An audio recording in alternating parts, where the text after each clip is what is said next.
What is up, guys? Pie Muffin here, and we are back with our Tales of the Rays video. We have the producer's letter for this month, and we're going to be going over it. There's some really cool stuff in here that I'm actually really excited and interested about. So I'm not going to waste any more time because this always ends up being super long, even though I don't intend it to be. I'll try to keep this under 20 minutes just to go over everything. Unfortunately, Tales of Festival was delayed, but we still like to show you the content we were supposed to show there. So Crossover Mirage Arts was supposed to be their big Tales of Festival reveal, which would have been crazy to see there. But yeah, so the next big update, 3.10.0, is going to be at the end of June. So I mean, obviously this is going to come with the story chapter. So I expect the 24th. By the way, which day is the 25th? Just so, okay, so Wednesday the 24th will probably be at night, right before the stuff goes live. Will probably be when they have their big maintenance and updates. So figure like, you know, 3-4 hours before the story chapter goes live, we'll have some maintenance there. So that's pretty cool. But let's go over everything. Crossover Mirage Arts. First to the name, there was an option to write in kanji, but writing in English looked chuny and cooler. In addition, Rays is an all-star type game, so we named it Crossover to represent the intertwining of characters from separate games. So yes, Crossover Mirage Arts will try to focus on pairings of characters from different games. I'm really happy to hear that. I was really worried at first that it was just going to be like, we're going to see very basic stuff that we've already seen, you know, like, you know, Saray and Rose, Laphicet and Velvet, Yuri and Flynn, which are all great pairings, but I want to see new things. But it does say pairings we would have liked to see in the original game, so, excuse me. There will be a lot of probably stuff that, characters who are in the same game, but we never really got to see them do, like, double Mirage Arts. So, like, this is a bit of a stretch. Because they are in the same game, and they are in separate games, but, like, I would love to see a Lloyd and Emil, crossover Mirage Arts. So even though they're both in Tales of Symphonia, the version of Lloyd that we have in Rays is not from Emil's game. He's Lloyd from his original game. So stuff like that would be cool to see. So definitely let me know down below what pairings you want to see, for sure. Next is the uses. There are two main ways to use crossover. Oh, two ways. Interesting. One is by not equipping it. Okay. Like the sliding for normal Mirage Arts, which causes the use icon to appear. Okay, so it sounds like they're... I don't... This is still... Let's read the whole thing, and then I'll talk about why I'm confused. Which causes the icon to appear between the two appropriate characters' icons if they are placed next to each other in the party. This triggers the shared cut-in and fills quickly, as is used with the Mirage gauge of two characters. The other way is to use it while equipping it, which triggers only the equipping person's cut-in and uses up only their Mirage gauge. So which person you equip it on, or whether you do it all, is all up to you. So here's what's confusing to me with this. Does that mean... it's so confusing the way... we're not going to know until it's actually in the game, but... My whole thing is like, so if you don't pull it, are you still able to use it? Like, are they basically saying that once they just release it, there's going to be like a weaker version, kind of like a free Mirage Art version that just, you know, anyone can use, and then there's going to be one for, you know, obviously those who pull for it. This whole thing is just very confusing, overall. And then the other issue that I mentioned in previous videos is, if you do pull it, so it only goes on one character then. It triggers only the equipping character's cut and uses only their Mirage gauge. So that pretty much confirms what I was worried about, is that you can equip it on either character. So for this one, for example, you can equip it on Ix or Melina. But if you wanted a fully limit broken Mirage Art, for both of them, you would have to pull 10 copies total to make that happen. So that's my only kind of like weird gripe with that. I wish it was kind of like you could have it equipped on both characters at once at least. But there's more to talk about here, so we'll see what kind of goes on with this. New skits. Obtaining crossover Mirage Arts will unlock new skits. AP orbs will be given for them as well. They're still not specifying here if there's like a free version or if it's just a summonable version, because they're saying we can use it without having it equipped. But it also might be a case of you need to have it pulled, but you can still use the crossover mirage art even if it's not equipped. So that's probably what it does mean. There's probably not a free version for this, unfortunately, but it is what it is. There's gonna be plenty of these crossover mirage arts, because this is obviously their new hype point for Tales of the Rays, you know, because we've had, you know, all these different kinds of mirage arts up to this point, so they need to do something new to kind of spice things up. So new skits, that's cool, more AP orbs. New battle feature, we won't say what it is, but we will be sneaking in a special feature for characters from July onwards. We can't say who this is yet, but it's a character that's been mentioned before. This doesn't make sense to me, though. It says new battle feature. What does that have to do with a specific character? Yeah, this was once again messed up wording. Didn't understand quite what he meant. Okay, yeah, this... Basically, there's a new battle feature coming. I guess we'll know once July hits. They're still fixing Wii, so if you like playing the card game, they're still working on fixing that, because it's apparently very hard to connect with people, so there's still issues going on with that. Moving forward, right now we have 3 milestones we'd like to hit within this year, which are the... So I assume when they mean within this year, I assume they mean by the next anniversary. I don't think they literally mean, you know, by the end of 20... I mean, they might mean by the end of 2020, but I think by the next anniversary, they want to have all these things in. Official release of Unison Attack, which is the co-op mode that you can play with up to 3 people, excuse me. Thank you for participating in the second pre-open. The problem from the first pre-open, which was bugs in the matching process, was resolved, and it seems problems with getting the server...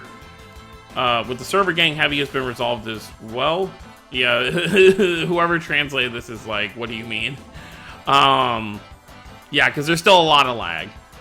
We've determined that the big problems right now are load times when starting the fight and load times for mirage arts. We're figuring out what's up, but we're thinking the difference in the data between players might be the issue. If that's the case, if one person doesn't have the character data for respective characters, all players will just have to wait till it's downloaded. So basically they're saying if you are a newer player, for example, and let's say you didn't play for Colette's event. Let's say you don't have Colette unlocked, and you do a Symphonia Unison Attack, every player in that room is going to have to wait until your game downloads the files. Unless you're someone who is, you know, like some people, and just downloads all the data every time there's an update. That would be the only reason that you wouldn't have to wait, even if you don't have the character. This is just one of the example of probable cause. We'd like to get these problems fixed by the third pre-open. If everything goes fine, we'd like to proceed with the official release. We're sorry, yada yada yada. The next set of characters will be selected in a different fashion than the previous 2. So basically, it's not just going to be a solo game. So they're going to probably spice things up with who gets picked. So yeah, there's going to be one more pre-open for this, and then they'll probably go with the official release if they can get everything fixed. This is what I'm most excited about right here. Large renewal of the enhancing system. The number of playable characters has surpassed 160, which is insane. And with that, the old enhancement system has long reached its capacity. I'll say that for sure, you know. Whenever I have to pull for a new banner, I'm always dreading doing it, because I'm always like, oh my god, I'm gonna have to level up all this stuff, I'm gonna have to sell all this stuff, it's so much work. It's not even that it's so much work, the load times are what really make it a pain, because it's like, clicking on each weapon and enhancing it, it's like a 3 to 5 second like thing before it's actually done. So, I have like almost 1,200 weapons in my box, and working on that is quite tedious. We're still deciding on how to go on with it, but we're thinking about something like enhancing the equipment separately, getting rid of limit breaks altogether. I'm acting surprised because I'm still just like blown away by the fact. So they're talking about getting rid of limit breaks, deciding parameters with just the character. So it sounds like they're gonna kind of go. Let's finish reading this first. And separating arts from their weapons. Don't worry though, all the enhancing you've done up to this point won't be wasted. We'll present details once things have been figured out. But we're trying to go for something where you won't have to worry about the time it takes to enhance and the amount of slots you have. So this is very interesting to me. because it sounds like a complete overhaul of the game. Because getting rid of limit breaks, which I would love, if that applies to Mirage Arts and weapons, that means you really only have to go for one copy, but I'm sure there's going to be some kind of alternative that you have to keep pulling. Deciding parameters with just the character. So what it sounds like to me is, it sounds like they're going to make the arts be implemented into the character itself. So kind of like how Crestoria is going to be, where you pull a character and their character has like specific, you know, number of arts, and then you can level up those arts with materials. So maybe something like that. But the issue with that is that, what are we pulling for then? You know, if you separate arts from the so I guess we'd just be pulling for the arts, we wouldn't be pulling for weapons, which would be amazing, because if you just have the arts be something that goes on to the character, you don't have to worry about, oh, I have this, you know, 3-star weapon equipped, this 4-star, 5-star, yada, yada, yada. But this is obviously still in the beginning phase, but they said they do want to have this done by the end of the year. So within the next, like, 6-7 months, we should see this complete overhaul happening with the equipment system. But I'm really excited to see where this goes, because I do feel like it's gotten a bit, it's going to get even more ridiculous as time goes on. But it has gotten a bit ridiculous with how much equipment we have, how much we have to worry about what does what. So I think it would be easier if the arts were just on the character. So, you know, maybe you still have only 4 slots for attacking, but instead of having to choose specific rarity weapons, you just choose the art you want, and there's, like, levels for the arts themselves. But I assume, like, for example, they said all the enhancing you've done won't go to waste. So, like, if you have a level 90 weapon, level 95 star, then that art, whatever that art is equipped, if they end up separating them, will just be a level 90 art right off the bat when they do the mass change. So this will be interesting to see what happens. But I mean, I don't really know what to think about it, other than I'm excited to see what they do. And this, obviously, all this stuff here just proves even more that they expect to have a long life for this game if they're going to do big overhauls almost 4 years into the game. They have a new event coming, which they don't really have too much to kind of say here.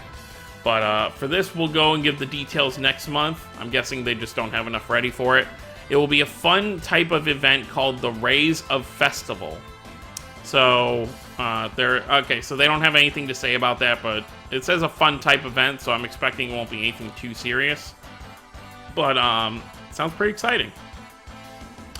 There are planned milestones for this year. In the order they released would be something like Raise a Festival, Unison Attack Official Release, Enhancement System Renewal. In addition, we're also planning on strengthening the orders and friend systems. Yeah, they're still talking about... So they don't have the friend system stuff completely ironed out yet. It's just so annoying. You know, every week I have to use all those friend points, and then I have excess 1-star and 2-star weapons in my inventory. So it seems like there's everything. I'm guessing the enhancement renewal system will probably be like a November, December thing. Like, literally, like, end of the year. But, I would... See, here's the hard part with that, is, like... I feel like this would deter people from wanting to pull for more weapons. Because if they're gonna remove limit breaks altogether... If you can just literally pull a weapon once and then max out its level... If that works for Mirage Arts too... Like, then what's the point of pulling dupes? You just one and done and you're good. But, like they said, the enhancing you've done won't become wasted. But the limit breaks might. Because there may just be a free-to-play way to fully limit break something. I'm guessing Mirage Arts... Weapons might be the thing that you can do free-to-play and fully limit break.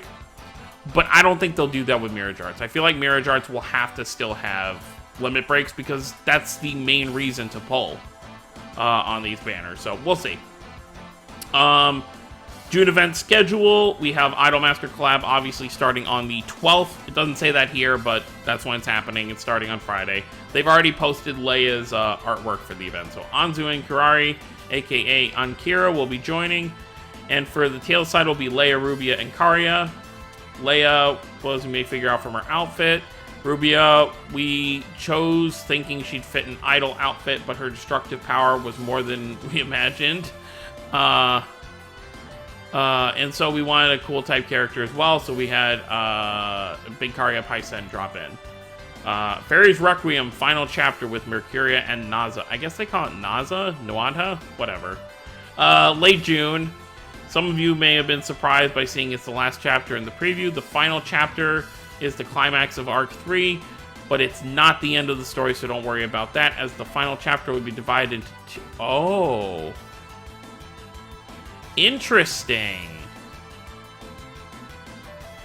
Okay, well, let's finish reading this, and then we'll talk about it. Final chapter divided into two between June and July. So story-wise, one of the two is technically supposed to join next month, but we wanted the siblings to come in together to make the gacha nicer as well. This time's gacha will be sort of a preview. You can pull if you can afford it, but if you want to go along with story's timeline, you can wait until the story gives them next month. Also, I thought this would be a good time to show Mr. Okamura's design comments on Mercuria. So before we move on to that, I'm guessing that the banner for the final, like, so we're getting basically 2 chapters. So so that probably means that the next chapter, or the next arc, probably won't start till August. So, I'm just trying to think here. I'm guessing the banner for Mercuria and Naza will last the entire 2 months. So it'll probably start on the 25th of this month, and it'll probably go until we start the first chapter of the next arc. Because I don't see them doing a completely separate chapter, because they basically said they want the gacha to be like a preview. So, or they might just, honestly, they may just keep it for 1 month, and then, you know, next month there may not be a banner with the chapter. We'll see. I've been told that isn't Mercuria's designed too childlike, but you aren't getting it. You aren't getting it at all. Because of her appearance, the gap becomes noticeable every time she does something villain-like.